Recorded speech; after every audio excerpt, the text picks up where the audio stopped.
और टाइम हुआ है कुछ खास बातें करने का आपकी सेहत से जुड़ी हुई। प्रोग्राम का नाम है सेहत की बात सर्वोदय के साथ। इसी कड़ी में आज हम जिनसे बात करने वाले हैं वो बात करने वाले हैं बच्चों के बारे में। जी हाँ, बच्चे बहुत कोमल, बहुत नाजुक, लेकिन हेल्थ में जब कोई प्रॉब्लम आती है तो फिर एक एक्सपर्ट की एडवाइस ही काम आती है। आज हमारे साथ स्टूडियो में मौजूद हैं doctor Sumesh Virmani, associate director and head paediatric orthopaedics Sarvodaya hospital Faridabad. Sir, बहुत बहुत स्वागत है आपका radio Manav thank Rachna you. में। तो आज सर हम बात करने वाले हैं बच्चों की हेल्थ के बारे में, वो भी खास तौर पर से जब हम बात करते हैं ऑर्थोपेडिक की, क्योंकि बच्चे इतने कोमल होते हैं, इतने नाजुक होते हैं कि उनको ज़रा सा भी कुछ प्रॉब्लम होती है तो पेरेंट्स बहुत घबरा जाते हैं। लेकिन आज हम बात करने वाले हैं थोड़ी सीरियस प्रॉब्लम्स के बारे में, क्योंकि ये जो फील्ड है आपकी पीडियाट्रिक ऑर्थोपेडिक्स, इसके बारे में ज़्यादा लोगों ने सुना नहीं है। तो मेरा राइट। सबसे पहले जो सवाल है आपसे वो मैं यही जानना चाहती हूँ कि क्या पीडियाट्रिक ऑर्थोपेडिक्स जो है वो जनरल ऑर्थोपेडिक जो सर्जन्स होते हैं या डॉक्टर्स होते हैं उनसे अलग फील्ड है?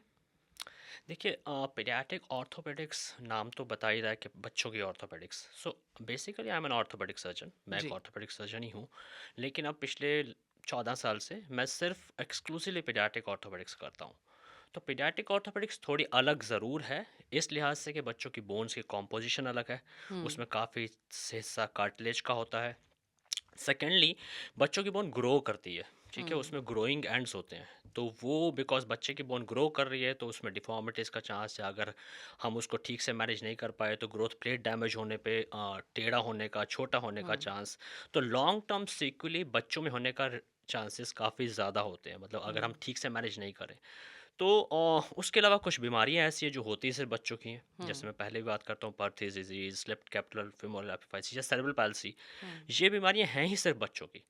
तो ये कुछ वजह हैं जिसकी वजह से मैं कहूँगा कि पीडियाट्रिक ऑर्थोपेडिक्स अलग तो नहीं, बट हाँ उसके लिए एक स्पेशल ट्रेनिंग लें तो डेफिनेटली हम बच्चों की बेटर रिजल्ट्स दे सकते हैं, हुँ। उनको बेटर ट्रीटमेंट कर सकते हैं। लेकिन डॉक्टर साहब, अगर हम अपने देश की बात करें तो बहुत सारे ऐसे शहर या कस्बे होते हैं जहाँ पर ये फैसिलिटी जो है वो अवेलेबल नहीं होती, ऐसे एब्सोल्युटली। एक्सपर्ट्स नहीं होते हैं। तो क्या ऐसे में किसी जनरल ऑर्थोपेडिशियन को भी दिखाया जा सकते हैं ये तकलीफ़ें? बिल्कुल, ऐसा मैं नहीं कह रहा हूँ कि नहीं करते हैं। एक्चुअली ऐसे मैं हमारे जो ऑर्थोपेडिक्स की ट्रेनिंग है उसमें paediatric orthopaedics A part and parcel of that. और अब जैसे पिछले लाइक 15-20 सालों में हेल्थ केयर में all all all over the world और पर्टिकुलर इंडिया में एडवांसमेंट आई हैं, नई स्पेशलिटीज़ आ रही हैं। अब तो पीडियाट्रिक ऑर्थोपेडिक्स में फुल फ्लेज 3 साल का एमसीएच कोर्स भी है इंडिया में। हुँ। ऐसे और सिर्फ ऑर्थोपेडिक्स नहीं, और स्पेशलिटीज़ भी डेवलप हुई हैं। तो लेकिन जहाँ नहीं है तो definitely orthopaedics are trained and they definitely can take care. Even जहाँ है वहाँ पर भी they are definitely trained and they can manage these problems. जी। अब प्रॉब्लम्स की बात करें तो बच्चों में कोई भी समस्या आती है तो हर अभिभावक या पेरेंट जो है वो बहुत घबरा जाता है। ऐसे में बच्चों के जॉइंट्स और बोन्स की जो प्रॉब्लम है, इनके बेसिक रीज़न्स क्या होते हैं? क्योंकि बहुत सारे बच्चे बहुत छोटी उम्र में ऐसी परेशानियों से जूझ रहे होते हैं। देखिए, तो अब अगर मैं आप इन अदर वर्ड्स में से पूछें पीडियाट्रिक ऑर्थोपेडिक्स में क्या क्या प्रॉब्लम्स हैं, बिल्कुल ठीक है। सो एक तो कॉन्जेंटल अनोमलीज, जो पैदाइशी टेढ़ापन हुँ। कॉमन है, it's not very uncommon. Club foot हम एक सीटीबी बोलते हैं, डेवलपमेंटल डिसलोकेशन ऑफ सीडीएच या डीडीएच बोलते हैं, वो कॉन्जेंटल बीमारियां हैं कुछ। उसके अलावा बच्चों में एक इन्फेक्शन, कई बार हड्डी और जोड़ का इन्फेक्शन काफ़ी सीरियस फॉर्म भी ले सकता है, तो वो एक इम्पॉर्टेंट पार्ट है। थर्ड एक कॉमन चीज़ जो बिकॉज बेटर एनआईसीयू फैसिलिटीज़ हैं, काफ़ी बच्चों को हम छोटे बच्चों भी को भी सेव कर पाते हैं, प्री टर्म भी सेव हो जाते हैं। तो सेरेब्रल पाल्सी का इंसिडेंस भी काफ़ी बड़ा है। सेरेब्रल पाल्सी डिलीवरी के समय या उसके कुछ शुरू के कुछ हफ्तों या महीनों में बच्चे के ब्रेन को किसी वजह से कोई चोट पहुंचे, हुँ। सांस नहीं लिया या रोया नहीं, तो उसके तो लॉन्ग टर्म ऑलमोस्ट पूरी लाइफ भी उसकी प्रॉब्लम रह सकती है। चलने फिरने में दिक्कत, देर से चलना, बोलना देर से, तो ये सब cerebral palsy is a major component. हुँ। उसके अलावा डिफॉर्मिटीज़ लाइक विटामिन डी की कमी से, कॉमनली मैं जब बात करूँ जो कॉमन है, नॉक नी या बो लेग, वो बहुत कॉमन है। ऑल्दो नॉक नी बो लेग की और बहुत वजह है, बट विटामिन डी डेफिशिएंसी सबसे कॉमन है। उसके अलावा फिर एडोलेसेंट एज में जैसे आ जाते हैं, तो एडोलेसेंट या टीनेजर एज में तो कुछ बीमारियां जैसे स्लिप कैपिटल फेमोरल एपिफाइसिस या पर्थीज डिजीज, वो हिप जॉइंट की प्रॉब्लम्स हैं। हुँ। तो अगर मैं क्वांटिफाई करना चाहूँ, पैदाइशी बीमारियां, टेढ़ापन, डिफॉर्मिटीज़ या सेरेब्रल पैल्सी और इन्फेक्शंस, ये एक मेजर चंक है जो पीडियाट्रिक ऑर्थोपेडिक्स में होता है, और इसके लिए पेरेंट्स को हमें अवेयर करना ज़रूरी है। दो एस्पेक्ट्स है कि कैसे पहले पहचाने, और second take early treatment, because बच्चों में बहुत फ़र्क पड़ता है कि आप कितनी जल्दी या कितनी देर से इलाज कर रहे हैं। बिल्कुल, यानी बच्चों में ये जो प्रॉब्लम्स हैं, इनको पहचानना भी बहुत ज़्यादा ज़रूरी है। कई बार पेरेंट्स इसको अनदेखा कर देते हैं और वो बहुत बड़ी प्रॉब्लम हो जाती है क्योंकि वो शायद समय निकल जाता है फिर उसके ट्रीटमेंट का। डॉक्टर साहब, बहुत सी बातें हम आपके साथ शेयर कर रहे हैं, बहुत सी जानकारियाँ आप हमारे श्रोताओं को बता रहे हैं और बहुत साधारण सी भाषा में आप बता रहे हैं। लेकिन अब जो सवाल आता है, जैसी आपने बीमारियों के बारे में बात करी है कि बच्चों में जॉइंट्स और बोन रिलेटेड सेरेब्रल पाल्सी जैसी प्रॉब्लम्स होती हैं और ये बहुत बड़ी समस्याएं हैं। लेकिन हमारे देश में प्रॉब्लम ये है कि जानकारी का अभाव है, तो हम समझ नहीं पाते हैं कि बच्चे में ये समस्या है। तो इसके क्या-क्या सिम्टम्स होते हैं, ये हमें बताइए। अ, अगर मैं सेरेब्रल पाल्सी की बात करूं जिसकी आपने बात की, तो सेरेब्रल पाल्सी में जो एक बहुत कॉमन प्रेजेंटेशन होती है कि बच्चे के माइलस्टोन्स, जैसे एक एज होती है, बच्चा हुँ, पैदा हुआ लगभग 3 महीने पे गर्दन संभालता है। हुँ, अप्रॉक्सीमेटली एक रेंज होती है, एक नंबर नहीं है कभी भी। 6 महीने के आसपास बैठना शुरू करता है बिना सहारे के, हुँ, और लगभग 1 साल के आसपास चलने लगता है। सेरेब्रल पाल्सी के बच्चे मोस्ट ऑफ द टाइम्स उनके माइलस्टोन्स डिले होंगे, और वो ओके, यूजुअली वही पेरेंट्स की कंप्लेंट भी होती है। हुँ, तो अगर पेरेंट्स को ऐसा लगे कि बच्चे के माइलस्टोन्स डिले हो रहे हैं, हुँ, बैठना, गर्दन संभालना सबसे पहले, ये सब डिले हो रहा है, तो take the help of your paediatrician. Paediatrician तो हर जगह होते हैं, अपने नॉर्मल बच्चों के डॉक्टर को दिखाएं, पीडियाट्रिक ऑर्थोपेडिक सर्जन को दिखाएं। बिकॉज कई बार कुछ भी नहीं होगा, कई बार हुँ, जस्ट एज जब मैंने बताया कि रेंज है तो थोड़ा सा डिले होगा, और अगर कुछ है तो उसको हम जल्दी, एक डॉक्टर पीडियाट्रिशियन या पीडियाट्रिक ऑर्थोपेडिक सर्जन जल्दी डिटेक्ट कर सकेगा। हुँ, ये सेरेब्रल पाल्सी के सिम्टम्स हैं। और बाकी कुछ और कॉमन प्रॉब्लम्स हैं, जैसे एक बहुत कॉमन प्रॉब्लम, बच्चों के जब बच्चे पैदा होते हैं, पर्टिकुलरली मैं उनकी बात करूं, तो उनमें इन्फेक्शन कई बार होता है। और अगर, हुँ, क्योंकि वो उसके लिए एक बहुत अवेयर होना इम्पॉर्टेंट है, क्योंकि वो बहुत बच्चा पैदा हुआ है, उसका हिप नी सब ग्रो करने वाला है। उस स्टेज पर अगर इन्फेक्शन हो जाता है तो लॉन्ग टर्म उसके रिजल्ट्स बहुत हो सकते हैं, बिकॉज अभी काफ़ी हड्डी ने ग्रो करना है, हिप हुँ, जॉइंट पे मूवमेंट चाहिए। तो उस समय इन्फेक्शन का बहुत इंपॉर्टेंट साइन क्या है कि बच्चा एक पैर को यूजुअली कम चलाएगा ओके, या मूव नहीं करेगा। बच्चों में बुखार, न्यू नेट्स में जो पैदा होते हैं बच्चों में बुखार यूजुअली नहीं आता, हुँ, मूवमेंट कम है। या दूसरा एक होता है कि आप पैसिवली आप उसको चलाना चाह रहे हैं तो बच्चे को पेन होता है, वो क्राई करता है, हुँ। ये भी वार्निंग साइंस है। और ये इन्फेक्शन का रीज़न क्या होता है डॉक्टर साहब? ये बहुत मुश्किल होता है बताना, बट यूजुअली कहीं ना कहीं कोई और सोर्स होता है, और फिर वो ब्लड के थ्रू जॉइंट्स में, हिप में या नी में आ सकता है। ओके, तो अगर ऐसा सस्पेशन है तो फिर again go to your doctor, don't delay it. कुछ और नर्व्स की बीमारियां, जैसे बच्चा एक हाथ नहीं चला रहा है, ऐसा भी हुँ, होता है, तो उस केस में भी उसमें ज़रूरी नहीं इन्फेक्शन ही होगा, इन्फेक्शन इज़ वन डिफरेंशियल, कोई नर्व की प्रॉब्लम हो सकती है, तो फिर आपको दिखाना चाहिए है।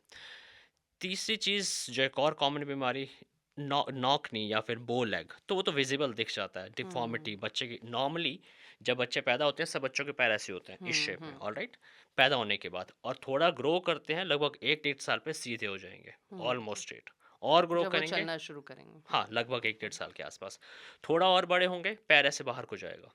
ओके। ये नॉर्मल बच्चे की बात कर रहा हूँ मैं। हुँ, हुँ, और ये 4 साल पे मैक्सिमम ऐसा नॉक नहीं होता है, हुँ, ऑलराइट। और उसके बाद फिर और थोड़ा समय के बाद लगभग 7 साल की एज पे हल्के से बाहर एक अडल्ट के जैसे आ जाता हुँ, है। अब अगर कोई बच्चे की मेटाबॉलिक प्रॉब्लम है, जिसमें विटामिन डी सबसे कॉमन है, या अंदर कोई और डिफेक्ट है विटामिन बॉडी के मेटाबॉलिज्म में, तो इससे डेविएशन हो सकती है, टेढ़ापन आ सकता है। कई बार बहुत ज़्यादा नॉकनी, घुटने हुँ, टकराते हैं, पैर बाहर को जाना, या फिर इस शेप में हो जाना, बो लेग। तो ये अगर डिफॉर्मिटी अगर आपको महसूस हो, then also you should consult your paediatric orthopaedic surgeon या पीडियाट्रिशियन। हुँ। यानी प्रॉब्लम्स जो हैं वो विज़िबल ज़्यादा हैं। ऐसा नहीं है कि कोई छुपी हुई चीज़ है, वो आपको दिख जाएगी। So most of this yes, definitely कुछ चीज़ें आपको ऑब्जर्व, जैसे सर्बल पाल्सी इन्फेक्शन में आपको एक्टिवली ऑब्जर्व भी करना पड़ेगा, बट हुँ, डिफॉर्मिटीज तो क्लियरली विजिबल है, आपको दिखाई दे रही हैं। ओनली थिंग इज, आप ये मत सोचें कि ये तो बड़ा ग्रोइंग बच्चा है, आगे ठीक हो जाएगा। हुँ। हो जाएगा, इट इज़ अ पॉसिबिलिटी कि ग्रोथ के साथ हो जाए ठीक, but don't take a decision yourself, consult your doctor. जी, बिल्कुल कंसल्ट करना है डॉक्टर से। अगर आपने उसको डिले कर दिया तो प्रॉब्लम और ज़्यादा बढ़ सकती है। सर, यहाँ पर मैं ये जानना चाहूँगी कि बच्चों की जब हम बात करें तो बहुत सारे बच्चों में छोटे इलाकों में ख़ास तौर पर से और अब तो शायद शहरों में भी बच्चों में डेफ़िशिएंसी बहुत ज़्यादा हो जाती है। क्या विटामिन डी की डेफ़िशिएंसी या फिर कैल्शियम की डेफ़िशिएंसी भी इसका रीज़न होता है? बिल्कुल, विटामिन डी डेफिशिएंसी बच्चों में ही नहीं, ऑलमोस्ट 100% है। आपका और मेरा मैं भी करवाऊँ तो डेफ़िनेटली मिलने वाला है डेफ़िशिएंसी। जी। सो और विटामिन डी डेफ़िशिएंसी जैसे मैं पहले बात कर रहा था, एडल्ट्स में यूज़ुअली क्या होगा, वेक बॉडी पेन्स, हुँ, थकान होना, ऐसे सिम्पटम्स आएँगे। लेकिन बच्चे थोड़े अलग हैं, जो मैं शुरू में बात कर रहा था। बच्चों की बोन्स ग्रो कर रही हैं, ओके? हुँ, उनको कैल्शियम भी चाहिए है, एब्ज़ॉर्प्शन, और फिर वो ग्रोथ में हेल्प होगी। विटामिन डी कम होने से कैल्शियम की एब्ज़ॉर्प्शन घटती है, हुँ, और फिर बच्चे की जो बोन ग्रो कर रही थी, वो प्रॉपर नहीं होगी। फिर वो टेढ़ी होगी, नॉक नियर बोल एक जिसकी हम बात हुँ, कर रहे थे। तो vitamin D deficiency almost universal है। उसकी कुछ वजहें भी हैं, जैसे sunlight which is a very good source of hmm, vitamin D. Hmm. I think probably the best source right now. तो लेकिन हम लोग सनलाइट में अब जाते नहीं हैं बिल्कुल, और अगर जाते भी हैं तो हम पूरे कवर्ड होते हैं, क्योंकि हम हमें हुँ। कॉम्प्लेक्शन खराब हो जाएगा and all those things. So probably और भी कुछ फैक्टर्स होंगे, but vitamin D deficiency is almost universal. तो उसके लिए we should take necessary steps whatever we can do. तो ये विटामिन डी डेफिशिएंसी या कैल्शियम की डेफिशिएंसी के लिए डॉक्टर से कंसल्ट करना ज़रूरी है अगर आपको फ़ील हो रहा है कि बच्चा जो है वो थोड़ा वीक है या बोन्स में कहीं कुछ प्रॉब्लम आ रही है? हाँ, डेफ़िनेटली कंसल्ट तो करना ही चाहिए, that I will never say, but vitamin D deficiency ना हो, इसके लिए कुछ सिंपल सी चीज़ें हैं जो पेरेंट्स घर पे कर सकते हैं। One thing is balanced diet. Hmm, balance diet vitamin D के अलावा बाकी सब मिनरल्स और उनकी भी कमी पूरी रखेगी। जी। बट विटामिन डी का source milk and milk products होते हैं, वो दें अच्छे से बच्चे को। हुँ, second, sunlight exposure is very important, but उसमें दो कंडीशंस होती हैं जो हम इग्नोर कर देते हैं। सनलाइट, ये काफ़ी स्टडीज़ में, साइंटिफिक स्टडीज़ में प्रूव हुआ है कि best time for vitamin D synthesis, जैसे बॉडी अपने आप विटामिन डी बनाएगी, वो जी। है मिड नून, यानी कि लगभग 10 या 11 बजे से 3 बजे के बीच का। हुँ, लेकिन उस समय गर्मी भी बहुत होती है हमारे नॉर्थ इंडिया में तो पर्टिकुलरली। जी। और दूसरी कंडीशन है कि बच्चे ने कपड़े कम डाले हों, ताकि डायरेक्ट स्किन पे एक्सपोज़र हो। हुँ, अगर कपड़े तो पहने उसे हैं पूरा या कवर बीच, कर देंगे तो फिर फ़ायदा नहीं बिल्कुल, होगा। तो विटामिन डी नहीं बनेगा, गर्मी हुँ, ज़रूर लगेगी। हुँ,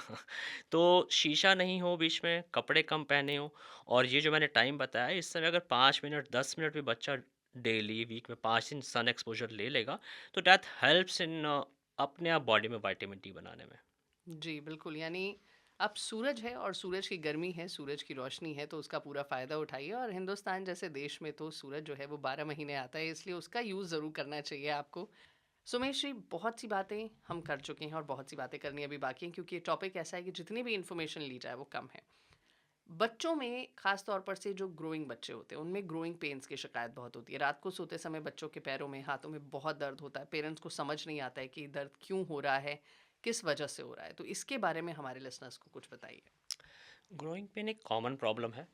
बच्चे यूजुअली लेग में, काफ में पेन बताते हैं, हुँ, और अगर पर से वो ग्रोइंग पेन ही है तो nothing much to worry about that, जी। बिकॉज दैट यूजुअली सबसाइड्स जैसे बच्चा ग्रो करता है, जैसे नाम ही कह रहा है ग्रोइंग पेन। हुँ, बट हाँ, एक इम्पॉर्टेंट चीज़ जो आपके लिए, सब जो श्रोताओं के लिए समझना इम्पॉर्टेंट है, कि सारी पेन्स ग्रोइंग पेन नहीं होंगी। हुँ, कुछ और प्रॉब्लम्स भी प्रेजेंट कर सकती हैं, पर्टिकुलरली ग्रोइंग पेन भी, पर्टिकुलरली ऐसे शाम को जब बच्चा थक के खेल के आया, शाम को होती है। हुँ, और कुछ और प्रॉब्लम्स होती हैं, जैसे मैंने विटामिन डी डेफिशिएंसी की बात करा था, उसमें भी बच्चा बहुत बार शाम को पेन बताएगा। शाम को काफ में पेन, मुझे दोनों काफ में पेन है, पैर दबाओ, this is a very hmm, common complaint. कुछ और प्रॉब्लम्स भी होती हैं जिनमें हड्डी में एक लीजन होता है, उसका भी टिपिकल सिम्टम है नाइट पेन, पर वो यूजुअली एक तरफ होगा, दोनों तरफ नहीं होगा। हुँ, तो अगर आपको लग रहा है कि ऐसा कुछ सिम्टम है, या में साथ में बुखार, फीवर वगैरह भी आ रहा है, तो then again it is not growing pain. Hmm. Growing pain is usually harmless, शाम के समय होगी, माइल्ड होगी, बहुत सेवर नहीं होगी। किस एज में होगी?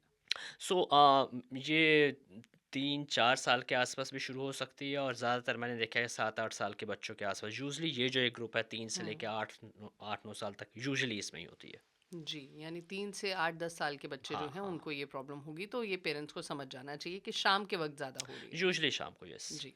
अब बात करते हैं डॉक्टर साहब एक ऐसी चीज़ के बारे में जो बहुत कॉमनली है जिसका कोई सॉल्यूशन अभी तक निकल नहीं पाया। बच्चों के भारी होते स्कूल बैग्स। हाँ। स्कूल हर बच्चा जाता है और बहुत खुशी से जाना चाहता है लेकिन जब वो बैग उठाता है तो बहुत प्रॉब्लम होती है। इतना भारी बैग उसके कंधों पर होता है। क्या प्रॉब्लम्स आ सकती हैं इन हेवी बैग से? देखिए, स्कूल बच्चों की बोन्स ग्रो कर रही हैं, जी। सारी बोन, स्पाइन भी ग्रो कर रही है। मोर ओवर उनकी जो मसल्स हैं वो उतनी डेवलप नहीं होती हैं जैसे अडल्ट्स की होती हैं। हुँ, अडल्ट में स्पाइन के साथ साथ बैक की जो मसल्स हैं वो भी काफ़ी वेट बियर करते हैं, काइंड ऑफ, या उसका स्ट्रेस थोड़ा सा रिलीव करती हैं। तो अगर वेट बहुत ज़्यादा है, तो ऐसे कुछ स्टडीज़ थी जिन्होंने प्रूव किया था कि बच्चों के बैक पे इफ़ेक्ट आ सकता है। तो इसके लिए हम बहुत बार अवेयर करते हैं पब्लिक को, और कुछ बातें हैं जैसे मैं हमेशा कहता हूँ कि बच्चों को बॉडी का वेट से 10% से ज़्यादा बैक वेट नहीं होना चाहिए, हुँ, नंबर 1। सेकंड थिंग एक इम्पॉर्टेंट है कि हम बच्चों का स्कूल बैग ऐसे पैक करें कि हैवी चीज़ें पीछे हों और लाइट चीज़ें आगे। तो उससे बैग के पास अगर हैवी चीज़ होगी, एक लीवर आर्म हुँ, हुँ, प्रिंसिपल होता है, तो बच्चे के बैक पे कम स्ट्रेस आएगा। थर्ड, पेल्विक बैंड या स्ट्रैप हो, थाई स्ट्रैप जिस पे हुँ, उस वो अगर पहन लेगा तो सपोर्ट अपर मिल बैक जाएगा। पे काफ़ी कम स्ट्रेस आएगा। हुँ, तीसरा, कुछ स्कूल कुछ एक्शंस ले सकते हैं।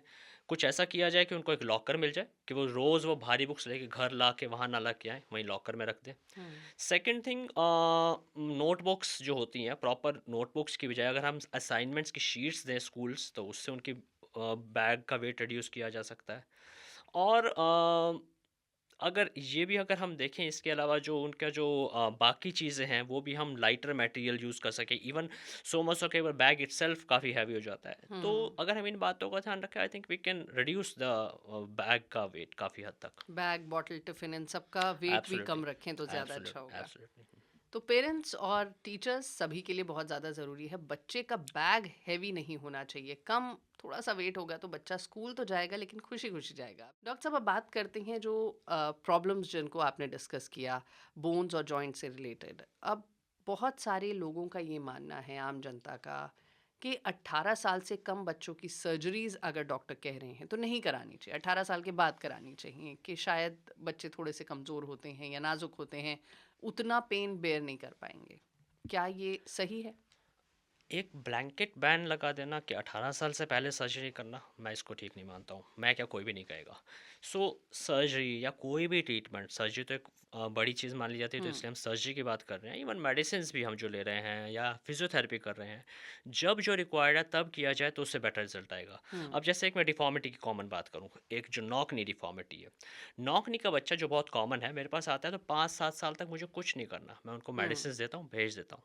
और मुझे पता है आगे इतनी ग्रोथ है कि अगली 2-3 साल में सीधा हो जाएगा। हुँ, पर इंडिया में क्या होता है कि कॉमनली आपके हो सकता है ये बात जो आप कह रही हैं उसकी वजह से, या अदरवाइज परसेप्शन ऐसी होती है कि 13-14 साल पे लेके आएंगे, तब हुँ, बच्चे की ग्रोथ लगभग पूरी हो गई है। अगर नॉक नहीं है तब, तो हमारे पास एक ही सोल्यूशन है, हम बोन को कट करेंगे, स्ट्रेट करेंगे, प्लेट लगाएंगे। तो that's a bigger surgery. Bone को हुँ, कट किया, जब तक बोन जुड़ेगी नहीं, वो चलेगा नहीं या उस पर वेट नहीं डालेगा। उसकी बजाय अगर वही बच्चा मेरे पास सपोज 9-10 पे आ जाता, 8 पे आ जाता, तो हुँ, हम हमारे पास अभी आ, आपका ये 15 1 साल से काफ़ी एक एडवांस टेक्निक है जो हम यूज़ करते हैं, जिसको हम गाइडेड ग्रोथ या ग्रोथ मॉड्यूलेशन बोलते हैं। हम एक क्लिप या 8 प्लेट लगाकर एक हिस्से के बोन को, ग्रोथ को स्लो कर देते हैं। तो हुँ, उसका क्या एडवांटेज है कि विदाउट कटिंग द बोन, कुछ ही 1 साल में, 6 महीने में हम हड्डी को सीधा कर पाते हैं। हुँ, बहुत सारे फ़ायदे हैं उसके, कोई बेड रेस्ट नहीं चाहिए, बच्चे को हम नेक्स्ट डे खड़ा कर देंगे, स्कूल जा पाएगा। तो मैं ये it's just a kind of example कि अगर वो हाँ, ठीक समय पे आएगा तो ये हो सकता है। जल्दी सो आना अगर हम चाहिए। ये कह हुँ, दें कि 18 साल तक वेट करनी है, तो हम काफ़ी बच्चों को प्रॉब्ली ज़्यादा बड़ी इंटरवेंशन या ज़्यादा बड़ी सर्जरी की तरफ धकेल रहे हैं। हुँ, तो ऐसा कुछ नहीं है। मैंने शुरू में बताया पीडियाट्रिक ऑर्थोपेडिक्स की ट्रेनिंग, तो मतलब मैंने शायद 9 दिन के बच्चे की भी सर्जरी की है। तो जब जो रिक्वायर्ड है that has to be done. हुँ। यानी टीनेज से पहले-पहले अगर चीज़ें हो जाएँ जब बच्चा ग्रो कर रहा है तो शायद ये प्रॉब्लम जल्दी सॉल्व हो सकती है। बिल्कुल, अगर कुछ ऐसी बीमारियाँ हैं, तो जिस चीज़ के लिए आपको जो एक प्रॉपर टाइम है, उसमें हम काफ़ी छोटी इंटरवेंशन से करेक्ट कर सकते हैं। हुँ। डॉक्टर साहब जब बच्चा पैदा होता है उसके थोड़े दिनों बाद ही मसाज शुरू कर दी जाती है तो क्या ये मसाज करनी चाहिए और अगर करनी चाहिए तो फिर किस तरीके से करनी चाहिए और एक बहुत ख़ास धारणा होती है लोगों के दिमाग में कि कोई डिफ़ॉर्मिटी जो है वो मसाज के थ्रू ठीक की जा सकती है।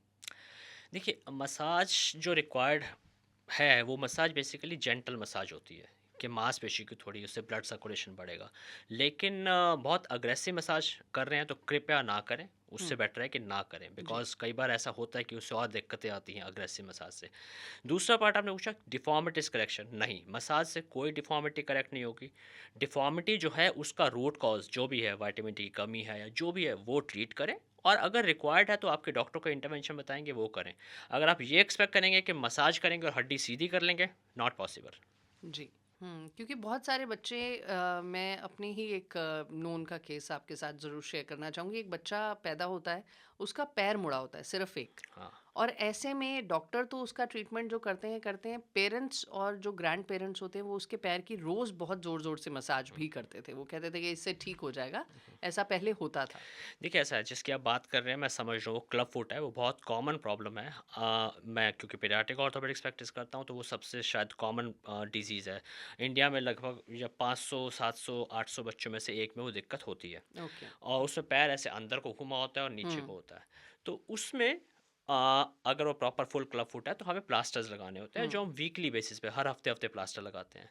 एंड इस टेक्निक को पॉन्सेटी टेक्निक बोलते हैं। It's a very successful technique और उसके बहुत अच्छे रिजल्ट्स हैं। काफ़ी बच्चे ऐसे हम कर चुके हैं जिनके जो अब दौड़ते हैं, भागते हैं, they do very well. Hmm, only thing is कि उसको हम जितना जल्दी ट्रीटमेंट शुरू कर सकें। मैं पहले दिन पे ही प्लास्टर लगा देता हूँ ऐसे बच्चे का। लेकिन अगर आप ये इमेजिन करें अगर वो पोस्चरल क्लब फुट है, थोड़ी-सी डिफ़ॉर्मिटी है तो हम भी थोड़ी मैनिपुलेशन मदर को सिखा हुँ, देते हैं। हुँ, बट प्रॉपर क्लब फुट ज़ोर से मसाज से या मैनिपुलेशन से ठीक नहीं होने वाला है। हुँ, we are just wasting time and moreover ये aggressive massage can cause injury also so that should be avoided. Massage aggressive massage का एक और आपको एग्जांपल देना चाहूँगा। एक पुल्ड एल्बो बहुत कॉमन प्रॉब्लम है। हुँ, मसाज के अलावा कई बार हम बच्चों को ऐसे रिस्ट से या फिर हथेली से उठा लेते हैं। तो अब बच्चे को जब ऐसे उठाया तो कई बार एल्बो के पास से एक बोन हल्की सी अपनी जगह बाहर आ जाती है। ओके, क्योंकि बच्चे की बोन की शेप अभी एडल्ट एक जो ऊपर से डेवलप नहीं हुई होती है तो वो स्लिप होने का रिस्क होता है। तो एक तो ये कि अग्रेसिव मसाज ना हुँ। करें। दूसरी चीज़ बच्चों को ऐसे एड़ी यहाँ से ना उठाएं कलाई से, कंधों से और कलाइयों से ना कंधे के उठाएँ। नीचे हुँ, प्रॉपरली उठाएं। हुँ, ओके, और अगर ऐसा होता है तो उन बच्चों जिनमें होता है उन्हें बार बार होने का भी रिस्क होता है। हुँ, तो aggressive massage is to be avoided, proper handling has to be done. Chest से उठाएं इंस्टेड ऑफ हाथ से उठाना। हुँ। छोटे बच्चे होते हैं तो उनके साथ जब कोई खेलता है बड़ा तो वो जनरली ऐसा करते हैं कि उनको गोल-गोल घुमाते हाँ हैं हाँ, या पकड़ के ऊपर-नीचे घुमाना, करते हैं, हाँ तो झूला उसमें झुलाते बहुत हैं। रिस्क हो जाता है इसी प्रॉब्लम होने जी, का। जी। तो डॉक्टर साहब अब बात करते हैं एक ऐसी प्रॉब्लम की जो कि प्रॉब्लम बड़ों में होती है तो बहुत सारी सिचुएशंस खराब कर देती है, ओबेसिटी। हाँ। अब बड़ों में ओबेसिटी के बाद बहुत सारी सिचुएशंस खराब हो जाती हैं, उनको डायबिटीज़ हो जाता है, हाई ब्लड प्रेशर और बाकी भी चीज़ें साथ-साथ जुड़ी होती हैं। लेकिन बच्चों में क्या ओबेसिटी बोन्स और जॉइंट्स की भी प्रॉब्लम ला सकती है? आ, ये एक पॉइंट जो मैं अपने ऑलमोस्ट हर बच्चे को जो मेरे पास आते हैं, पेरेंट्स आते हैं, उनको बोलता हूँ।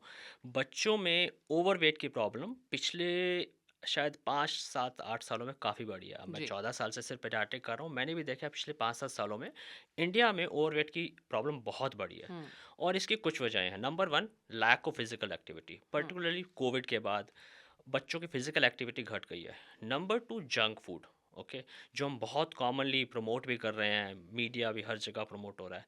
तो ये बहुत इंपॉर्टेंट, अगर एक मैसेज मुझे आपकी इस टॉक से देना है तो बच्चों के लिए प्लीज़ इन बात का ध्यान रखें कि उनका वेट ना बढ़े। हुँ, उसके लिए कुछ चीज़ें, जंक फूड अवॉइड करें। मैं बच्चों को कहता हूँ जंक फूड अवॉइड करो और फिर पेरेंट्स भी कहते हैं बहुत मुश्किल है, एंड दे आर राइट, मुश्किल है। लेकिन मैं उनको ये कहता हूँ ऐसा करो, वीक में महीने में 2 दिन लो, हुँ, सेकंड और फोर्थ सैटरडे चलेगा तो यस कहते हैं। तो कुछ ऐसा एक बार करें कि हम जंक फूड कम करें and keep them physically active. अब आपने जो पूछा बीमारियां, यस, ओवरवेट होने से काफ़ी बीमारियां होती हैं। हुँ, बोन एंड जॉइंट, एक कुछ बीमारियां हैं, ब्लाउन्स डिजीज या एक कूल्हे का एक हिस्सा अपनी जगह से हिल जाता है जिसको हम स्लिप्ड कैपिटल फेमोरल एपिफाइसिस कहते हैं। ऐसे कुछ और भी हैं। इन बीमारियों में obesity is a very important risk factor. और हुँ, इन बीमारी को इंसिडेंस आई थिंक पिछले 5 7 सालों में हमारे देश में डेफिनेटली बढ़ा है। In my practice I can see a difference कि पहले जो मैं देखता था 7 8 साल पहले और जो अब देख रहा हूँ, इन बीमारियाँ बढ़ी हैं। और हुँ, probably obesity is playing a role. तो ओबेसिटी बच्चों में कैसे भी हमें प्रिवेंट करनी चाहिए, बिकॉज ये तो बोन एंड जॉइंट डिजीज़ है। उसके अलावा हार्ट डिजीज़ या इवन और सारी, इवन डायबिटीज़, एक तो टाइप 1 होता है, इवन उसका इंसिडेंस भी बढ़ रहा है। हुँ, तो इट इज़ इम्पॉर्टेंट कि हम बच्चों का वेट का ध्यान रखें। हुँ, वेट का ध्यान रखना बहुत ज़्यादा ज़रूरी है। बिल्कुल। डॉक्टर साहब क्या ये जो ओबेसिटी से होने वाले बोन्स और जॉइंट्स में जो प्रॉब्लम आ जाती है वो सर्जरी से ठीक हो सकती है या फिर नॉर्मली ही उसको ठीक किया जा सकता है वजन कम करके? ये डिपेंड करेगा किस स्टेज पे बच्चा हमारे पास आया है। ओके, ब्लाउन डिजीज़ जो मैं बात कर रहा था, हम उसमें वेट रिड्यूस करते हैं, कुछ ब्रेसिस भी देते हैं। स्लिप कैपिटल फ्यूमर एपिफाइसिस में यूजुअली सर्जरी रिक्वायर्ड होती है। बट अगर अर्ली स्टेज पे आ गया तो लाइफस्टाइल मेजर्स उन सब से हम मैनेज कर पाते हैं। बट सर्जरी रिक्वायर्ड हो या ना हो, lifestyle measures, weight reduction, physical activity, ये तो इंपॉर्टेंट पार्ट ऑफ ट्रीटमेंट है ही है in any case, and that should be done for, whether बीमारी है या नहीं, but that should be initiated as soon as possible for every child. जी, बिल्कुल, यानी वज़न ना बढ़ने दें बच्चे का, ये बहुत ज़्यादा ज़रूरी है आज के समय में जब लाइफ़स्टाइल काफ़ी ख़राब हो चुका है। डॉक्टर साहब, चलते-चलते क्या ख़ास मैसेज देना चाहेंगे पेरेंट्स के लिए? क्योंकि ये जो इन्फॉर्मेशन आपने दी है पिछले इस पूरे पॉडकास्ट में, आपने पेरेंट्स के लिए बहुत सारी चीज़ें बता दी हैं, तो चलते-चलते क्या मैसेज देना चाहेंगे? मैं बस जैसे मैंने अभी बोला कि ये मैं ज़रूर कहना चाहूँगा, बच्चों को फिजिकली एक्टिव रखें, जंक फूड जितना कम हो सके वो करें, and keep them physically active. उससे जो और बीमारियां हैं वो तो आनी ही हैं, अगर आ हुँ। गई हैं तो consult your doctor, but keep them physically active and avoid junk food. बिल्कुल, जंक फूड अवॉइड करना है, फिज़िकली एक्टिव रहना है, बच्चों के साथ समय भी ज़रूर बिताना है ताकि वो फ़ोन्स और टैब्स और इन सब के साथ ज़्यादा ना बिज़ी रहें और उनका पोस्चर भी ठीक रहे और वो फिज़िकली फिट रहेंगे, तो हेल्दी रहेंगे। फिलहाल आज के इस कार्यक्रम में बस इतना ही। डॉक्टर सोमेश वर्मानी हमारे साथ स्टूडियो में जुड़े रहे, associate director and head paediatric orthopaedics, Sarvodaya hospital, Faridabad. और अब टाइम है आपसे इजाज़त लेने का। फिलहाल मुझे यानी दीक्षा को दीजिए इजाज़त और अपना ख़्याल रखिए।